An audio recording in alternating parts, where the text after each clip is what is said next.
আসসালামু আলাইকুম বন্ধুরা। আজকের ভৌতিক গল্পের নাম অদ্ভুতুরে। তো চলুন কথা না বাড়িয়ে সম্পূর্ণ গল্পটি শোনা যাক। অসীম দাবদাহ শেষে বর্ষণের অবকাশ। শেষমেশ বৃষ্টিটা শুরু হলো। দুদিন ধরে শুধু মিথ্যে আশা জাগিয়ে আবার ফিরে যাচ্ছিল মেঘগুলো। তবে ভালোই হয়েছে আজ বৃষ্টিটা হয়ে। অফিসের এসির আবহাওয়ার ভেতরে থাকলে বৃষ্টির আমেজটা কি আর নেওয়া যেত? সন্ধে আগত প্রায়। যদিও মেঘের ঘনঘটায় ইতিমধ্যে দিনের আলো নিভিয়ে ফেলেছে। ছুটির দিন, আলস্য ভরা বৃষ্টিমাখা সন্ধে। আর কি চাই? বহুদিন বাদে এরকম একটা সন্ধে পাওয়া গেছে। তার উপর আজ আমি ফ্ল্যাটে একা। আজ অন্তত মাথায় একটা গল্পের প্লট নিয়ে আসতেই হবে, যে কোনোভাবেই হোক। অনেক দিন শত চেষ্টা করেও কিছুতেই কিঞ্চিত একটা ভাবনাও আসছিল না মাথায়। এদিকে ম্যাগাজিনের লেখাটাও দিন কয়েকের মধ্যেই দিতে হবে। তাই এক কাপ কফি সহযোগে ডায়েরিটা নিয়ে বসে পড়লাম। সমস্যাটা সেই এক জায়গায় গিয়ে দাঁড়ালো। ঠিক কী নিয়ে লিখব? এই পরিবেশটা যদিও একটা ভূতুড়ে আবেশের দিকে নিয়ে যাচ্ছে ভাবনা চিন্তেগুলোকে, তাছাড়া লিখতে বসলে আমার ওই ভূতেই বেশি পায়। প্রেম ট্রেম পায় না। ভূতের প্রতি টান আমার ছোট থেকেই। যদিও ভূতে ভয় পাই প্রচণ্ড। রাতে একা থাকতে হলে তো আজও বাইরের ঘরে আলো জ্বালিয়ে শুতে হয়। নইলে মনে হয় কেউ যেন আমার পাশেই শুয়ে আমার দিকে তাকিয়ে আছে। চোখ খুললে বুঝি দেখতে পাবো, বা খাটের বাইরে পা চলে গেলেই মনে হয় কেউ বুঝি খাটের তল থেকে হাত বাড়িয়ে আমার পাটা টেনে ধরবে। এরকম নানান ভাবনা। কোনো রকমে যদি ঘুমিয়েও পড়ি, তবু প্রচণ্ড এক ভয়ের স্বপ্ন দেখে ধরফরিয়ে ওঠাটা অবশ্যম্ভাবী। সে যাই হোক, ভুতুড়ে অভিজ্ঞতায় অভিজ্ঞ অনেক ব্যক্তির সাক্ষ্যই আছে আমার কাছে। কারণ সুযোগ পেলেই মা, বাবা, পিসি, দাদা, দিদি, আত্মীয় স্বজন, বন্ধু বান্ধব নির্বিশেষে আমি ভূতের গল্প শুনতে চাই। আর প্রায় সকলের ঝুলিতেই একটা না একটা ভৌতিক অভিজ্ঞতার কাহিনী থাকবেই। সে নিজের হোক বা আর কারো কাছ থেকে শোনাই হোক। তার মধ্যে কিছু মানুষ যে গাল গল্প দেয় না তা নয়, তবে বেশিরভাগই সত্যি ঘটনা। ভূতটা সত্যি কিনা সন্দেহ থাকলেও ভয়টা নিঃসন্দেহে সত্যি। যেমন আমার এক দাদা, বিল্টুদা। সে যে কি ডানপিটে, ভয় ডরহীন, সে না দেখলে বোঝা সম্ভব না। মানে শুধু ভূতের বিষয়ই নয়, লৌকিক অলৌকিক সব বিষয়ই। সেদিন মামার বাড়ি গিয়ে এরকম একটা বৃষ্টি ভেজা সন্ধ্যেতে আড্ডা শুরু হলে আমি অভ্যেসবশত টুক করে ভূতের ব্যাপারটা একটু তুলে দিলাম আলতো করে। তা বিলত্রুদা তো প্রথমেই বলে দিল, ওসব ভূতের গল্প টল্প আমি জানি না ভাই, বিশ্বাসও করি না। যত রাজ্যের বুজরুকি। শোন, মাঝরাতে ধুধু মাঠের পাশে এক শ্মশানে একা রাত কাটিয়েছি বেড ধরে। আমাদের গ্রামের ওই পুরানো বিশাল বাড়িতেও একা রাত থেকেছি প্রায় 1 সপ্তাহ। কোনোদিন গাটা শিউরেও ওঠে নাই। আমি বললাম, সে তুমি নাই ভয় পেতে পারো। তারা তোমাকে দেখা দেয়নি তাই ভয় পাওনি। দেখা দিলে বুঝতাম যে তুমি কতটা সাহস দেখাতে। যেই না বলা সে লাফিয়ে উঠল। তাই যদি হয় তবে আমার একটা ঘটনা শোন। তখন এইচএস দেব। সেই সময় প্রায় আমার এই বারাসাত থেকে গুজলির দিকে 4-5 জন বন্ধুরা মিলে সাইকেল নিয়ে বেরিয়ে পড়তাম বিকেল হলে। এই তো, পিকলুও যেত। কিরে পিকলু বল। পিকলুদাও ছিল সেদিন আড্ডায়। সে সম্মতি দিয়ে বলল, আরে ভাই সেদিনকার কথা বলছিস? সে এক কাণ্ড বটে। আজও কোনো ব্যাখ্যা দিতে পারি না। বিল্টুদা আবার শুরু করলো। তা ওই রাস্তায় ময়না রাস্তাটার আগে একটা কাঁচা রাস্তা মাঠের দিকে ঢুকে গেছে। তার 4 কিলোমিটার বা তার বেশি হবে রাস্তাটা। এরই এক প্রান্তে থেকে শুরু হয় আরেক প্রান্ততে গিয়ে ওঠে। মানে শর্টকাট আর কি। এই রাস্তাটা নিয়ে আমার সকলেই অনেক কৌতূহল ছিল সারা জীবন। কারণ সারাদিন ওই রাস্তাটা সকালে ব্যবহার করলেও সন্ধ্যের পর ওদিকে কেউ ভিড়ত না।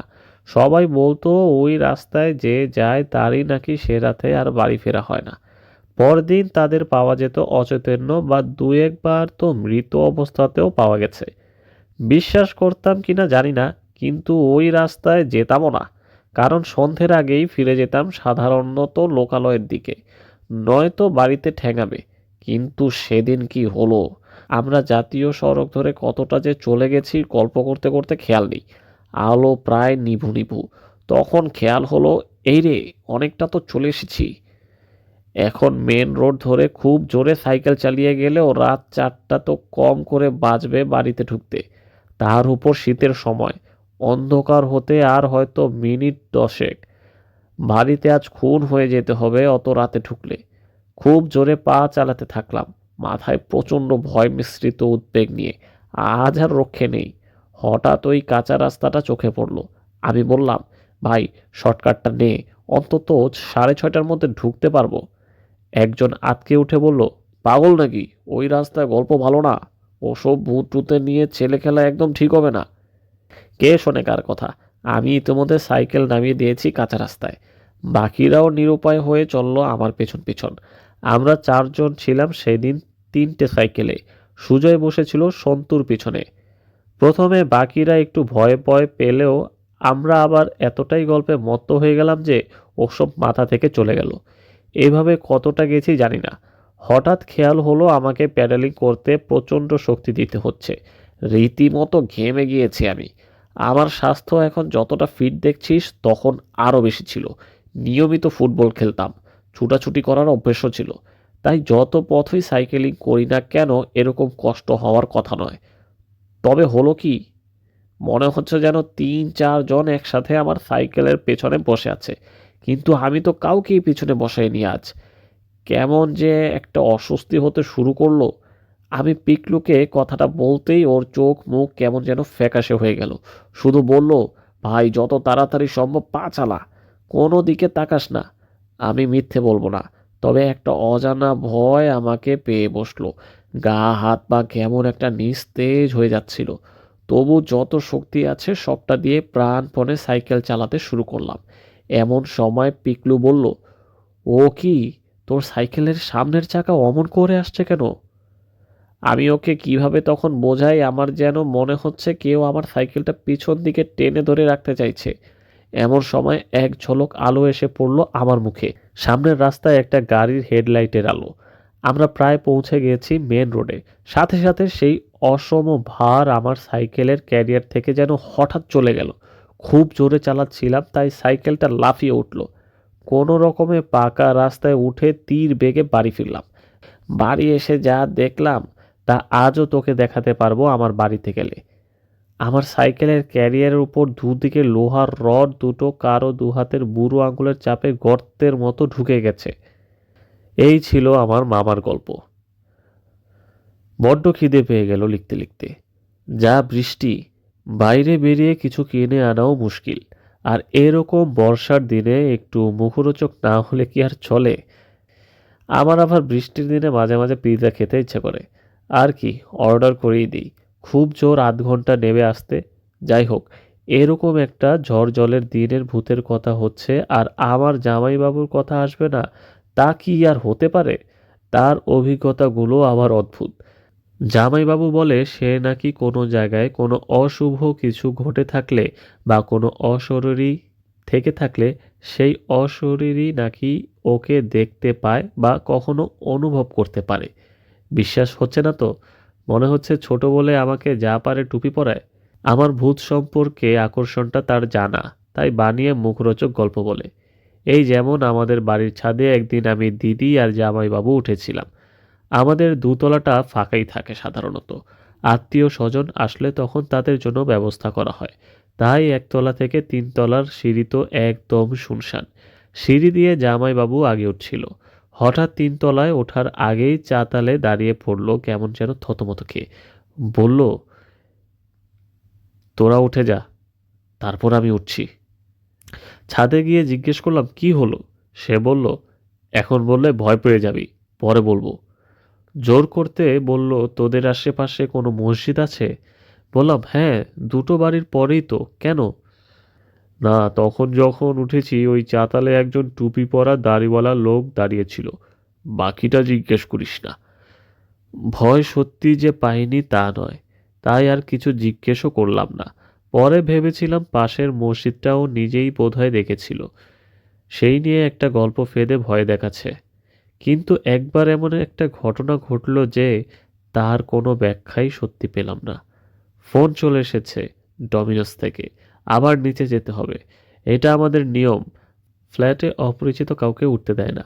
সিঁড়ির লাইটটা যে কি হয়, মাঝে মধ্যেই কেটে যায়। অন্ধকারই নামতে হবে। যাই হোক, যেটা বলছিলাম, একবার আমার মামার বাড়ির সকলে দিদি জামাইবাবু সহযোগে পিসির বাড়ি গিয়েছিলাম মুর্শিদাবাদের ঔরঙ্গাবাদে। সারাদিন পদ্মার ধারে, নিমতির রাজবাড়ি ইত্যাদি দেখার পর আমরা ফিরলাম বাড়িতে। পিসির রান্নার হাত অসামান্য। রাতে সেই মহাভোজ কবজি ডুবিয়ে খাওয়া চলছে।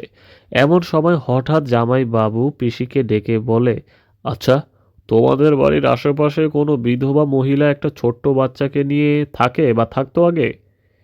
পিসি অবাক হয়ে জিজ্ঞেস করে, কেন বলো তো?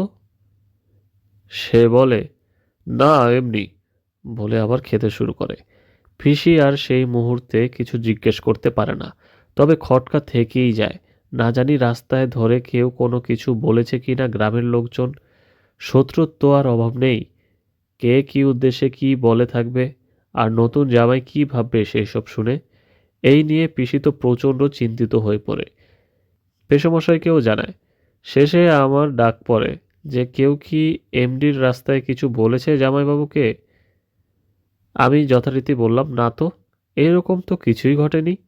পিসি তখন বলল, আসলে একটা বিধবা মহিলা তো সত্যিই এমডির বাড়িতে কাজ করত, পাড়াতেই বাড়ি, কিন্তু সে তো বহুদিন হলো হঠাৎ একদিন কাজে আসা বন্ধ করে দেয়।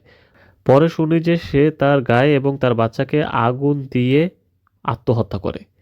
সেই নিয়ে গ্রামের লোকের তো অযথা কুকথা বলতে বাধে না। খেয়ে জানি তোর জামাইবাবুকে কে কি বলল, চিন্তার বিষয়। একদিন জিজ্ঞেস করিস তো তোর জামাইবাবুকে আলাদা করে। আমি এখন একটা বিশাল কাজ পেয়ে লাফাতে লাফাতে চললাম রহস্য উদ্ঘাটন করতে। জামাইবাবুকে জিজ্ঞেস করে জানা গেল ব্যাপারটা। খাবার টেবিল থেকে পিসিদের বাড়ির সদর দরজাটা দেখা যায়। আমরা যখন খাচ্ছিলাম জামাইবাবু নাকি দেখে ওই সদর দরজার সামনে একটি সাদা শাড়ি পরা মাঝ বয়সী মহিলা একটা বাচ্চা হাত ধরে দাঁড়িয়ে, যেন ঢুকতেই চাইছে বাড়িতে। কিছুটা এগিয়েও এলো, কিন্তু তুলসী মণ্ডপটা আর পেরোতে পারল না। জামাইবাবুর চোখাচোখি হতেই আবার ফিরে গেল। সবচেয়ে আশ্চর্যের কথা, সদর দরজাটা সন্ধ্যের পর থেকেই খিল দেওয়া হয়েছিল, আর খোলা হয়নি কোনো কারণে। অদ্ভুত লেগেছিল কথাটা শুনে। আমার বাড়ির পাশের মসজিদটি একদিনে এসে লক্ষ্য করা যায়, তবে এই ব্যাপারটা জানা সত্যিই অস্বাভাবিক। কিন্তু এসব ভাবতে ভাবতে তো সেই অনেকক্ষণ হলো আমি সিঁড়ি দিয়ে নামা শুরু করছিলাম। খেয়াল নেই এখনো নিচে পৌঁছালাম না কেন। সিঁড়িটা যেন শেষই হচ্ছে না। আমি আরও তাড়াতাড়ি নামতে লাগলাম। কি আশ্চর্য, থাকি তো 3 তলায়, এইটুকু নামতে এত সময় লাগে নাকি? রেলিং দিয়ে একবার নিচের দিকে তাকালাম। হ্যাঁ, একতলার গ্রিলটা চোখে পড়ছে আবছা আলোয়। মানে আমি দোতলায়। এতক্ষণে একটা তলা নামলাম মাত্র। আরও তাড়াহুড়ো করে নামতে শুরু করলাম।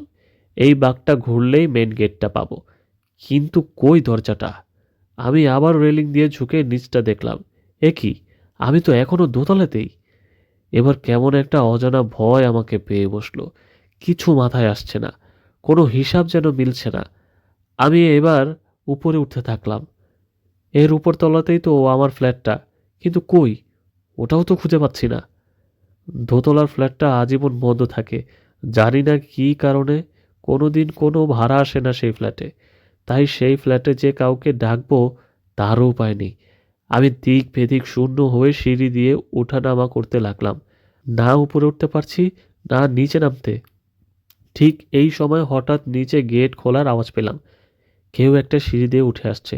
যাক, বাঁচা গেল, কাউকে তো পাওয়া গেল।